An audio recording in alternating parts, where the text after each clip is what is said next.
Hello ನಮಸ್ಕಾರ ರೀ ಎಲ್ಲರಿಗೂ. ಇವತ್ತು ನಂಚಿಗೆ ಕಿಡ್ನಿ ಬೀನ್ಸ್ ಮಾಡತಾರ್ರಿ. ಈಗ ನಮ್ಮ ಮಮ್ಮಿ ಒಗ್ಗರಣೆ ಹಾಕೊಳತ್ತಾರ ನೋಡ್ರಿ. ಒಗ್ಗರಣೆಗೆ ಕರಿಬೇವು ಉಳ್ಳಾಗಡ್ಡಿ ಎಲ್ಲ ಹಾಕ್ಯಾಳ್ರಿ. ಅರಿಶಿನ ಕಾಳ ಉಪ್ಪು ಹಾಕ್ಯಾರ್ರಿ ನಮ್ಮ ಮಮ್ಮಿ. ಶುಂಠಿ ಬೆಳ್ಳುಳ್ಳಿ ಹಾಕ್ಯಾಳ್ರಿ ನಮ್ಮ ಮಮ್ಮಿ. ಒಂದಿಟ್ಟು ಗರಂ ಮಸಾಲ ಹಾಕ್ಯಾಳ್ರಿ.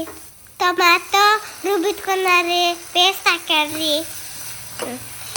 ಇದನ್ನ ಎಲ್ಲ ಹಾಕಿದ್ಮೇಲೆ ಕಲಿಸ್ಕೋಬೇಕ್ರಿ. ಇದು ಈಗ ಬಂದೈತ್ರಿ. ಕುದಿಸಿಟ್ಕೊಂಡು ನೀರು ಕಿಡ್ನಿ ಬೀನ್ಸ್ ಹಾಕೊಂಡು ಕಲಿಸ್ಕೊಂಡ್ರೆ ಕಿಡ್ನಿ ಬೀನ್ಸ್ ಪಲ್ಯ ರೆಡಿ ರೀ. ನಂಗೆ ಭಾಳ ಇಷ್ಟ ರೀ ಇದನ್ನ. ರಾಜಾ ಅಂತ ಇದು ಬೆಂಗಳೂರೊಳಗೆ ಇದ್ದಾಗ ಜಾಸ್ತಿ ಮಾಡ್ತಿದ್ವಿ ರೀ. ನೀವು ಮಾಡ್ಕೊಂಡು ತಿಂದು ನೋಡ್ರಿ.